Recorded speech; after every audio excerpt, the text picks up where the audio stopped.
Iya, 90,2 Serambi FM Syirol. Terima kasih buat Anda yang masih mendengarkan talk show interaktif bersama dengan Pusat Kajian Pendidikan dan Masyarakat PKPM Aceh, Pemerintah Aceh, HIMSI Aceh dan juga UNICEF. Masih dengan tema kita hari ini, meningkatkan kesehatan mental dan psikososial bagi anak dari keluarga prasejahtera di era pandemi COVID-19. Dan masih bersama dengan kita para narasumber, Bapak Jasmadi Ali SCMA selaku psikolog dan juga Wakil Dekan 1 Fakultas Psikologi UIN Araniri. Terima kasih Bapak masih bersama dengan kita. Dan juga Bapak Andi Yoga Tama, Kepala UNICEF Perwakilan Aceh, dan juga Ibu Rita Mayasari, Esos MPSSP, Kasih Anak Dinas Sosial Aceh. Terima kasih Ibu. Baik, kita sudah terhubung dengan salah seorang penelpon. Baik, halo, assalamualaikum. Assalamualaikum warahmatullahi wabarakatuh. Iya, selamat sore Ibu. Dengan Ibu siapa di mana Ibu? Dengan Aisyah. Siapa?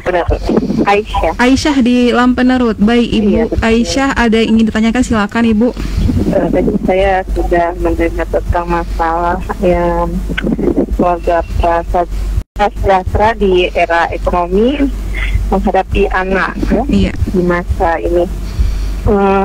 Jadi saya sedikit menanyakan Pak, selama ini pendapat dulu mungkin ya. Selama ini orang tua kan kalau misalnya dalam belajar memakai kuota. Nah, tidak semua orang tua itu kan sanggup untuk membeli kuota. Yang dipakai juga tidak bisa satu gitu. Akibatnya terus itu yang pertama untuk masalah ekonominya. Yang kedua kan sekarang dalam mengajar anak itu di istilahnya daring ini kan banyak emosi orang tua yang kurang terkontrol. Misalnya ketika mengajar anak yang pertama mungkin bisa, kalau satu orang kita bilang agak mudah karena yang kita koordinir tinggal anaknya gara-gara masalah daring ini. Jadi maksudnya memang dalam waktu ini saya ada membaca masih TK, TKB, tapi dia sudah belajar pakai daring juga. Nah, memang pemerintah sekarang ini kan ada memberikan program dari Kemendikbud itu kuota untuk para orang tua. Ada program bantuannya, misalnya sebulan kalau nggak salah saya 20 GB gitu. Tapi kan itu nggak efektif mungkin ya, masih kurang maksudnya kayak gitu. Kalau kuota saya kan anak 2 misalnya, ketika kita ketika kita mengajarkan anak yang pertama ini untuk belajar materi yang dikirimkan sama sekolah itu lebih. Karena sementara nih kita lagi mengajar anak nih, kasih tahu anak belajar daring, materi-materi yang dikasih sama sekolah kan udah ada. Sementara ada anak kedua yang tidak bisa kita titipkan, dia selalu sama kita gitu. Kan istilahnya tidak konsentrasi, bisa jadi nanti kita naik emosi kita kan bisa jadi materi yang kita sampaikan ke anak itu tidak bisa diserap lagi. Iya, betul. Jadi saya lebih ke kontrol emosi orang tuanya. Mana Bapak? Dengan Jul di Sukaramai. Jul? Iya, Bapak. Sukaramai kan? Iya, Bapak Jul di Sukaramai. Silakan Bapak Jul yang ingin ditanyakan. Iya, selamat sore Bapak dan juga Ibu. Selamat sore. Saya juga mau bertanya, kalau kita berbicara masalah keluarga prasejahtera itu kan lebih kepada peningkatan ekonomi. Nah, mungkin kira-kira apakah dari UNICEF itu ada program tentang peningkatan ekonomi yang mungkin secara tidak langsung itu kepada anak, memang tidak langsung pada anak, tapi setidaknya kepada orang tuanya yang betul-betul bisa dikatakan kategori prasejahtera itu mungkin bisa bekerja sama dengan Baitul-Mal atau dinas sosial untuk karena berhubungan juga nanti kalau apakah pembagian data mungkin atau ada bantuan sosial kira-kira apa yang akan dilakukan oleh UNICEF sendiri atau mungkin juga pemerintah atau mungkin juga lembaga pendidikan, karena kan Bapak satu narasumber itu dari UIN kalau nggak salah. Nah, apakah memang akan ada rancangan atau rencana untuk bekerjasama dengan baik Domal atau Dinas Sosial untuk peningkatan ekonomi. Itu saja Pak. Terima kasih Pak. Baik, terima kasih Pak Jul di Sukaramai. Assalamualaikum. Iya, ini mungkin ke pertanyaan Ibu Aisyah dulu ke Bapak Jasmadi, silakan Pak. Ini gimana supaya bisa orang tua mengontrol emosi, karena kalau nggak bisa dikontrol emosinya dampaknya ke anak juga ya Pak Bu. Ya, gitu. Silakan Pak. Oke, terima kasih Bu Aisyah di Lampung Nurut. Selamat sore, Assalamualaikum warahmatullahi wabarakatuh. Waalaikumsalam. Ini menarik ini ya, apa yang dialami oleh Bu Aisyah ini bukan hanya Bu Aisyah saja yang mengalami, barangkali semua kita, bukan hanya dari keluarga yang prasejahtera nih, yang sejahtera pun barangkali dengan menghadapi fenomena anak-anak belajar dan lain sebagainya, belum lagi faktor kurangnya ekonomi ya, menghadapi tugas anak-anak di sekolah aja. Saya kadang-kadang kita, kalau istilah Bu Aisyah tadi, kita emosional gitu ya, naik emosi kita katanya. Jadi ini sesuatu yang normal sebenarnya, karena kita menghadapi ini pertama dengan tiba-tiba, sehingga kita kontrol diri kita bisa terganggu. Kita mudah emosi itu karena yang pertama sekali kita tidak lagi menyadari, kalau istilahnya itu hilang kesadaran itu ya. Hilang kontrol tadi ya. Maksudnya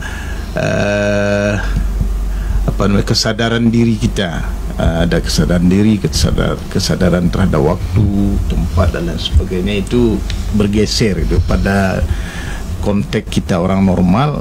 Geseran itu tidak terlalu jauh ya. Kita masih sadar siapa diri kita. Tapi kadang-kadang kita kurang sadar memposisikan anak itu, mana yang penting kesehatan psikologis anak dibandingkan dengan mereka mendapat materi belajar yang dipaksakan. Dan kita harus sadar juga sebenarnya karena faktor guru-guru di sekolah yang SDM terbatas, kemampuan mengelola belajar daring yang juga terbatas, kecenderungannya hanya memberi tugas, gitu ya. Dan tugas itu harus diselesaikan oleh anak di rumah. Anak juga karena proses belajar itu tidak alami. Kalau di kelas itu, kalau dalam kurikulum 2013 kan di awalnya itu ada mengamati, mengamati, mendengarkan gitu ya, dan lain sebagainya, mengeksplorasi 5M istilahnya itu. Anak tidak ada kesempatan mengamati gitu ya. Kadang-kadang ada juga guru yang memberikan video tentang penjelasan dari materi, baru dikasih tugas. Tapi sekali lagi pada orang-orang tertua tertentu, video itu kan memerlukan paket, memerlukan memori yang besar. Kadang-kadang itu tidak terdownload gitu, sehingga hanya tugas saja. Akhirnya fleksibilitasnya dengan tugas. Kembali lagi ya, maksudnya intinya orang tua kadang-kadang juga kurang menyadari bahwa materi yang diberikan oleh guru itu sebenarnya beban berat bagi anak, karena proses penjelasan yang kurang, dan juga itu sebenarnya bukan tugas orang tua gitu ya, memahami menjelaskan kepada anak itu ya, itu yang perlu. Jadi kalau secara psikologis orang tua sebenarnya perlu disadarkan. Jadi ini musibah pertama dalam konteks yang tidak normal. Belajar juga tidak perlu dituntut perfect mungkin, sesempurna mungkin. Itu perlu kita harus pahami. Jadi anak dikasih tugas oleh guru, dikerjakan semampunya gitu ya. Jangan dimemaksakan diri supaya membebani diri gitu ya. Karena orang tua juga harus ada komunikasi dengan guru bahwa itu bukan tugas orang tua, tugas guru gitu ya. Jadi seberapa mampu anak menyelesaikan tugas itu sebenarnya tanggung jawab guru, bukan tanggung jawab orang tua gitu ya. Jadi pemahaman inilah kadang-kadang orang tua tidak paham, sehingga tugas itu diterima mentah-mentah dan harus dikerjakan seperti instruksi dari guru. Jadi ini satu anak bisa selesai, anak satu lagi sudah ada kegiatan lain dari orang tua, memasak, mencuci dan lain sebagainya. Anak yang lain juga butuh perhatian itu ya. Jadi karena faktor kurang paham dengan konteks dan situasi kondisi yang dihadapi, dan juga orang tua kurang siap. Semua orang tua saya rasa kurang siap kalau sekiranya dipaksakan. Jadi oleh karena itu jangan memaksakan diri dalam konteks seperti ini. Jadi kalau dari sisi psikologis, antisipasi pertamanya kita menyarankan kepada Bu Aisyah tadi dan orang-orang tua yang lain ya, kerjakanlah semampunya, ya, sesuai dengan situasi dan kondisi ini. Dia jangan memaksakan anak supaya betul-betul harus menyelesaikan tugas itu sesempurna mungkin. Jadi jalani saja, itu yang pertama. Yang kedua, situasi ini memang membuat kita tidak siap, emosional mudah karena faktor lain tadi ya, karena pendapatan kurang, tuntutan juga sama seperti normal gitu ya. Jadi ini banyak. Jadi istilahnya itu peluang-peluang seperti Pak Andi sampaikan tadi, yang membuat kita ini rentan terhadap masalah cukup banyak dengan pandemi ini. Jadi oleh karena itu kesadaran kita bahwa ini dalam kondisi tidak normal inilah yang perlu kita tanamkan. Sewaktu ada peluang-peluang, ada masalah, kita harus sadar kita dalam kondisi ibarat perang ini ya. Istilahnya kita dalam bunker bawah tanah sekarang. Jadi makanan sedikit, air sedikit, jadi ruang gerak sedikit, itu harus difahami gitu ya. Jadi itu pemahaman itu harus kita tanamkan kepada orang tua. Terkait dengan proses itu ya, tadi antisipasi itu ya, prosesnya ya karena banyaknya beban tadi di rumah terhadap orang tua, beban guru juga sedikit dialihkan kepada orang tua. Memang ini perlu ada bantuan, kerjasama itu ya. Inilah barangkali UNICEF dengan program dengan PKPM dan Dinas Sosial Pemerintah Aceh. Jadi kita juga membantu HIMSI, Fakultas Psikologi seluruh Aceh gitu kan. Kita mendampingi orang-orang tua yang kira-kira butuh anaknya untuk didampingi dalam proses belajar. Kita juga berupaya, dan kita sekarang di Fakultas Psikologi UIN ini sedang praktek kerja lapangan.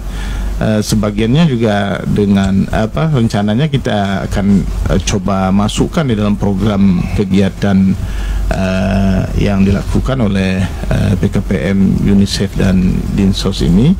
Itu salah satunya mendampingi anak-anak rentan tadi, bagaimana bisa belajar sebaik mungkin gitu ya. Karena memang tidak bisa dilakukan oleh orang tua sendiri di rumah. Jadi itu. Ya, baik, terima kasih Pak Jasmadi. Semoga sudah bisa menjawab ya Ibu Aisyah dan juga ibu-ibu yang lainnya di luar sana Pak pastinya. Ya, ini ke pertanyaan dari Pak Jul. Saya ingin ke Ibu Rita ini Bu, karena ini kan mengenai keluarga prasejahtera. Tadi mungkin Pak Jul menjelaskan mengenai bagaimana ini keluarga prasejahtera pastinya di pandemi ini terdampak secara ekonomi, dan untuk membeli paket data itu pasti contohnya salah satunya paket data itu susah gitu ya Bu ya. Nah, apakah ini mungkin ada dari inisiatif pemerintah gitu untuk bisa memastikan keluarga prasejahtera ini mampu untuk memenuhi kebutuhan ini Bu? Silakan Ibu. Untuk membantu keluarga prasejahtera ini yang terdampak COVID, untuk pemerintah kan sudah banyak ya mengeluarkan program-program. Kalau saya nggak salah ada yang pertama itu ada bantuan sembako bagi mereka yang terdampak COVID. Terus kemudian secara kalau bantuan sembako ini ada secara provinsi Aceh, ada secara per kabupaten kota posisinya itu di masing-masing daerah. Nah, kemudian kalau secara nasional itu ada bantuan sosial tunai atau biasa disebut BST, posisinya yang dibagikan secara triwulan. Itu juga mengcover untuk keluarga-keluarga prasejahtera karena datanya itu diambil dari basis data terpadu DTKS, data kemiskinan milik Kementerian Sosial. Kemudian juga ada bantuan langsung tunai juga yang bersumber dari desa, dana desa yang sebagian itu kemudian dipergunakan untuk memberikan bantuan tunai kepada masyarakat desa yang terdampak. Nah, kemudian juga ada subsidi untuk listrik yang diberikan oleh pemerintah bagi yang pelanggan 550 volt, kemudian 900 volt bagi UMKM-nya posisinya. Kemudian juga ada kartu prakerja, kemudian juga ada yang baru ini subsidi untuk karyawan yang gajinya di bawah 5 juta yang terdaftar di BPJS tenaga kerja. Kemudian untuk usaha mikro kecil menengah, UMKM menengah itu juga ada bantuan modal usaha senilai 2,4 juta yang ditransfer lewat rekening. Nah, semua bantuan ini tentunya ada syarat dan ketentuan yang berlaku posisinya. Nah, ini harus juga dipahami oleh masyarakat. Kayak bantuan UMKM tadi, syaratnya adalah tidak yang memang belum terakses pinjaman di bank. Mungkin kan ada beberapa usaha yang sudah terakses pinjaman di bank. Nah, ini adalah bentuk-bentuk bantuan yang bantuan-bantuan sosial atau sering kita sebut jaring pengaman sosial social safety net, untuk memastikan bahwa keluarga-keluarga prasejahtera ini, keluarga-keluarga miskin ini bisa memenuhi kebutuhan dasarnya. Fokusnya adalah di kebutuhan dasarnya dulu. Di samping itu, sebelum pandemi COVID, kita juga punya beberapa program seperti program Keluarga Harapan PKH, itu yang memang sudah dilaksanakan, atau kemudian bantuan BPNT, bantuan pangan non tunai. Nah, ini juga diakses oleh keluarga prasejahtera tadi. Posisinya. Baik, terima kasih Bu Rita. Pastinya banyak bantuan-bantuan pemerintah untuk bisa memastikan keluarga prasejahtera ini bisa memenuhi kebutuhan selama pandemi dan pastinya ini juga bisa menolong anak-anak untuk bisa sehat gitu mentalnya. Baik, kita juga menerima penelpon lagi. Betul? Halo, assalamualaikum. Halo, assalamualaikum Bapak. Dengan Bapak siapa, di mana Bapak? Pak Firman. Pak Firman di mana Pak Firman? Saya di Lambadu. Pak Firman, silakan pertanyaannya. Saya dikit aja menanggapi tentang kondisi saat ini untuk anak-anak.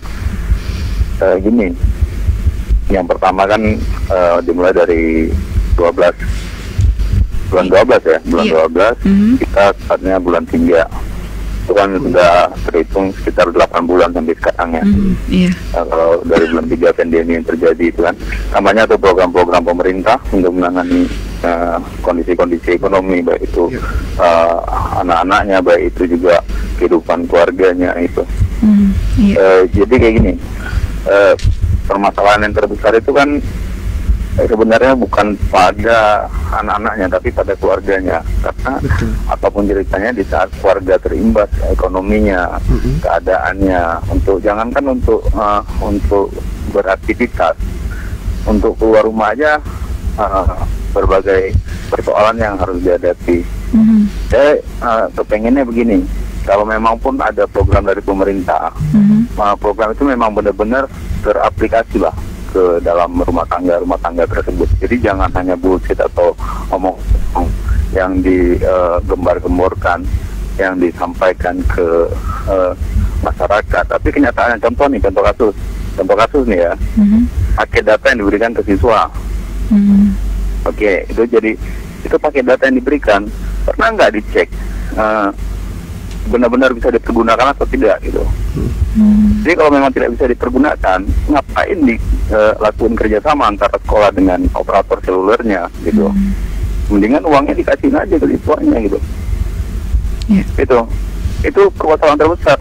Coba bayangkan, satu sekolah mengeluarkan budget, contoh kasus kita bilang aja lah, nggak usah banyak, 100 jutaan per satu sekolah. Ada berapa ribu sekolah yang pakai datanya tidak bisa dipergunakan. Itu kan omong kosong. Itu kan penipuan besar-besaran kan yang terjadi kan, yang di depan mata. Cuma di saat orang tuanya komplain atau muridnya komplain ke sekolah, mereka nggak bisa berbuat banyak, kartunya dibuang, disampaikan. Itu kenyataan. Coba dicek lah gitu, dilihat gitu. Itu kan mubazir, hal-hal yang mubazir yang dilakukan oleh pemerintah gitu kan. Sementara sekolahnya kan disubsidi tuh, pakai katanya datanya udah bisa dipergunakan, tapi pada kenyataannya itu omong kosong. Coba lihat kartunya ada nggak, coba seleksi ke anak-anaknya yang terima kartu itu, apakah memang benar ada paketnya atau tidak gitu. Sayang kan, mendingan uangnya dikasih langsung gitu daripada dikasihin ke operator gitu. Itu permasalahan terbesar bagi saya ya. Iya, baik. Jadi karena 100.000 itu sekitar kita bilang setengah sak beras untuk dipergunakan untuk dimakan daripada dibeli paket dikerjasama dengan operator seluler gitu. Iya, baik. Makanya saya bilang itu bullshit, omong kosong gitu. Iya, baik Pak Firman, kita sudah bisa menangkap yang ingin diketahui oleh Pak Firman. Nanti mungkin ke Bu Rita lagi nih, mewakili atau juga dari UNICEF juga nanti bisa memberikan tanggapannya. Kita akan jeda sejenak karena kita akan bergabung bersama dengan Traffic Update untuk hari ini. Pastikan Anda terus stay tune di 90,2 Serambi FM. Pakai data kayaknya nggak ke saya deh.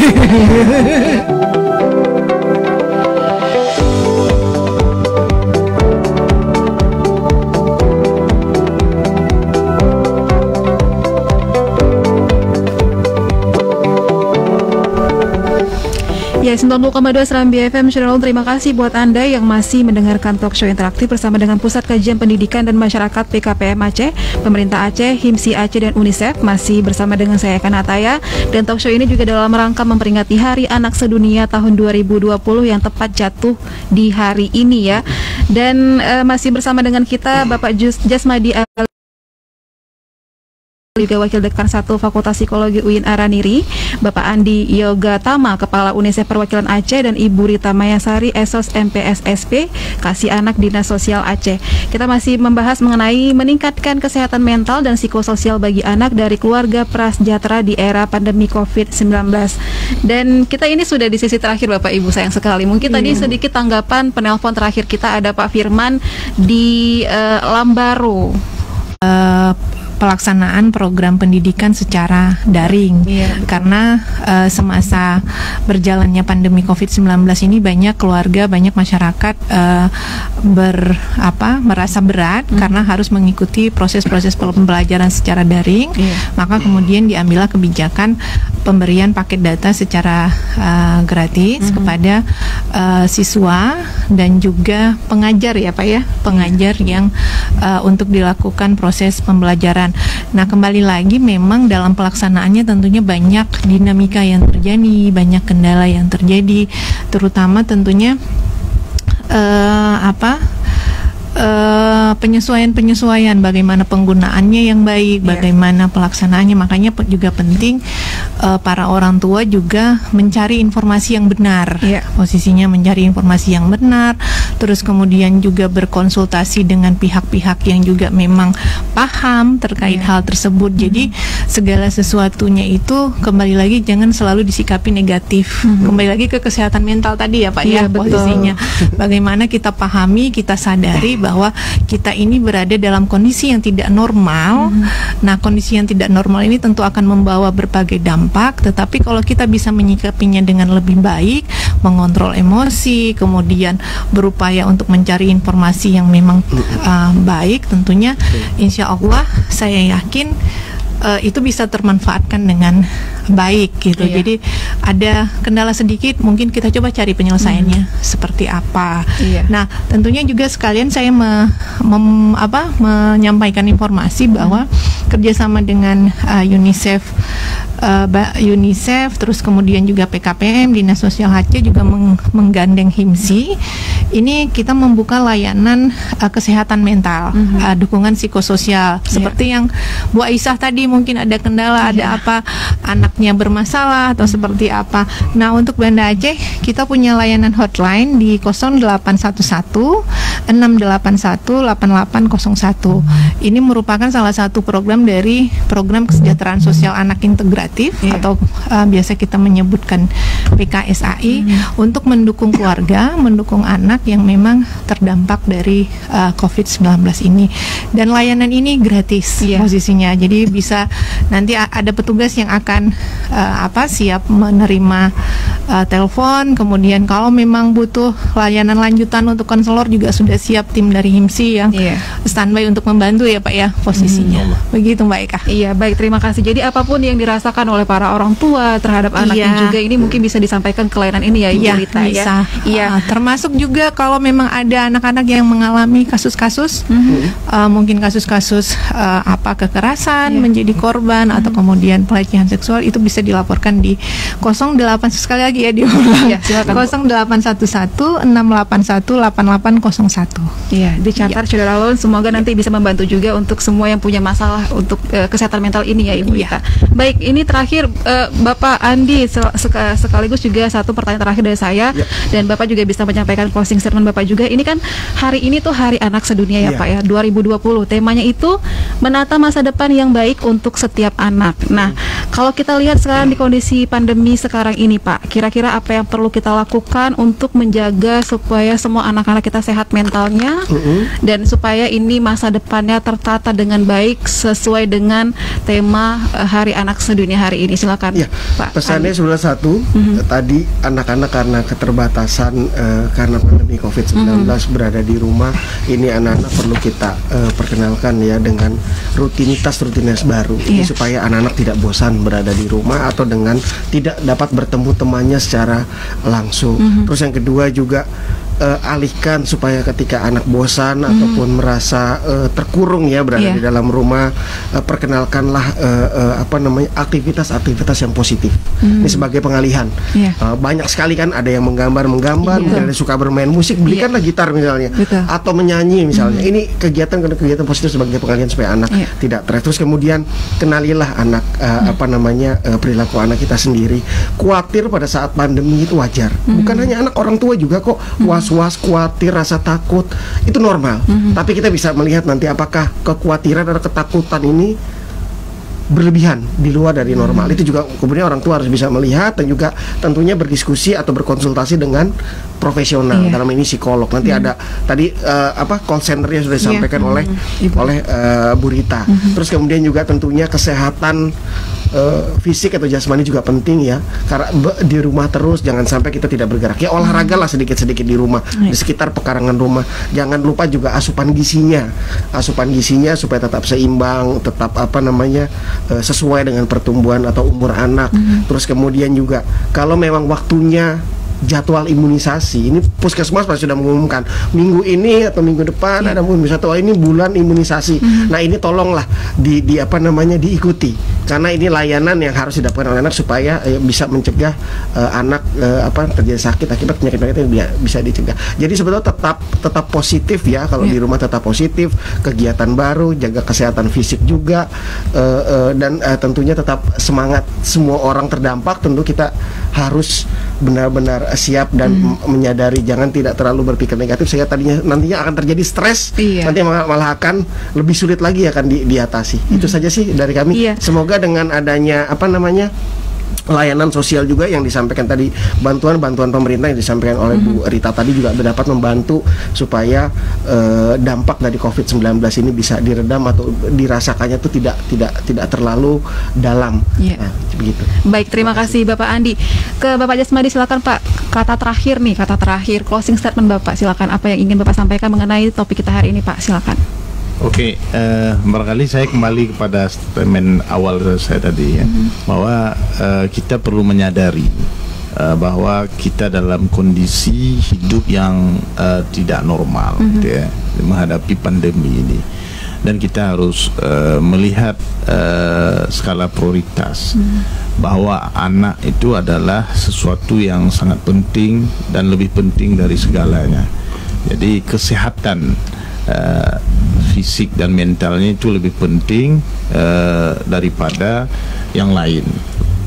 Penguasaan materi belajar itu nomor 2 dibandingkan dengan hilangnya semangat, hilangnya kepercayaan diri akibat orang tua yang terlalu memaksa akibat stres, tertekan tadi. Jadi harus kita menjaga hubungan kita dengan anak sesehat mungkin itu. Jangan gara-gara menghadapi pandemi ini hubungan dengan anak, dengan keluarga itu bermasalah. Itu paling penting. Ya. Jadi itu diperkuatkan. Anggap bahwa ini kita dalam kondisi ada musuh yang tidak nampak. Jadi kita harus bersatu gitu ya, dalam menghadapi ini.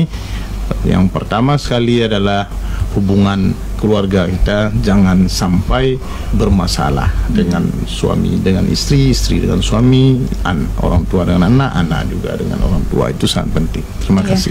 Baik, terima kasih Bapak Jasmadi. Ibu Rita, terakhir Bu, closing statement Ibu, mungkin ini ada masukan atau apa gitu untuk terutama untuk yang keluarga-keluarga prasejahtera, Bu, silakan. Kalau dari saya yang pasti yang satu yang penting terkait program kita ya Pak Andi ya. Yang penting adalah kualitas pengasuhan anak di keluarga itu penting untuk dijaga gitu.